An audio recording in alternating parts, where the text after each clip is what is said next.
2020 New Japan Cup Tournament continued Tuesday with Night 5 beginning Round 2. Here is my review of Night 5. The first match of the night was Taiji Ishimori against Yoshinobu Kanemaru.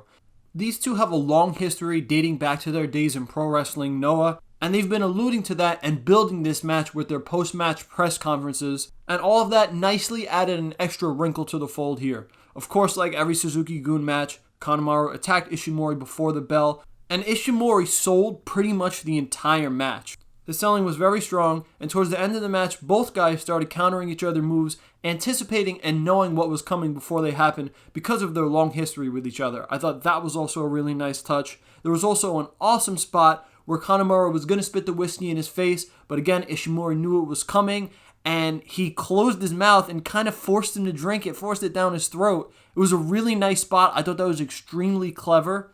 But aside from all of that, this was a really fast match. I don't even know if it was 10 minutes. I would have loved to see them go longer. Towards the end, the pace really picked up and got really exciting, but that only lasted about 2 minutes. So hopefully we get another match between these two in the future. Ishimori did pick up the win, however, and that's exciting because I'm definitely excited to see what he can do in the third round. The second tournament match of the night saw Togi Makabe go up against Tomohiro Ishii. And this was a fun brawl between these two guys. You know what to expect from Ishii, you know what to expect from Makabe, and this was exactly what you got. It was a little bit slow at times, and it really felt like Makabe was doing all of the selling, playing catch-up the entire time, but that didn't hurt the match for me because the shots were stiff. I thought it was good. It didn't overstay its welcome. This was also a pretty short match. There was a little bit of no selling in the middle of the match that I thought was appropriate. It definitely didn't feel forced or like it didn't make sense. But with this match, just like many others in the first round of this tournament, the outcome was never in doubt. You knew Ishii was going to win. He did. I'm very happy with Makabe's performances in the first and second round, and now I'm just looking forward to Ishii advancing and hopefully having a deeper run in this tournament. This was a great effort from both guys and a really solid match. The third tournament match of the night saw Toru Yano go up against Hiromu Takahashi. And what can I say about this match? It was fucking hilarious.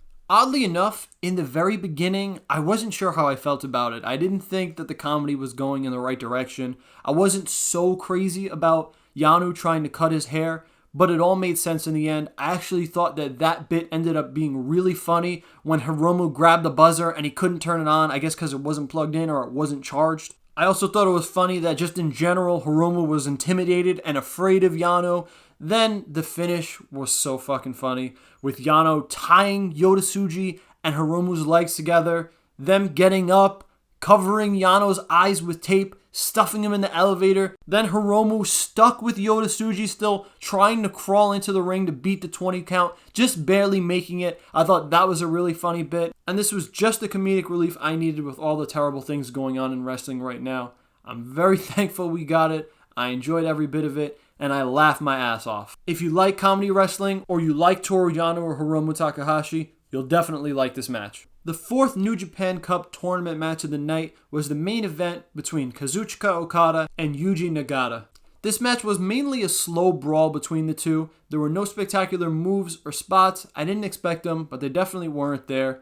And I wasn't really that crazy about it, and a big contributor to that was because it lasted about 20 minutes. The most significant thing that happened in this match, in my opinion, was Okada's continued use of the Cobra Clutch and the fact that he used it to beat Nagata and finish the match for a second straight match in a row. I think it's a really nice submission to add to his arsenal, and I'm really curious to see how long he can use it to end matches and when he's going to need that Rainmaker again. The match itself was pretty average, unfortunately, and it's one that you could probably skip. Overall, I thought this was a solid night of action. I really enjoyed the first 3 matches, and they went so fast. The tournament matches definitely didn't exceed an hour and a half, if that. I laughed my ass off with Yano and Hiromu, and I thought Makabe versus Ishii was the best match of the night, and I'm really looking forward to Ishii versus Hiromu and Okada against Ishimori in the third round. Those could be bangers. But that's enough of what I think. Let me know in the comment section how you feel about the beginning of round 2 in night 5. Also, if you enjoyed this video, give me a thumbs up. Subscribe for more content just like this. I'll be covering every night of the tournament. Follow me on Twitter at @A_Barragato. But for now, I'm Anthony, and thank you for watching.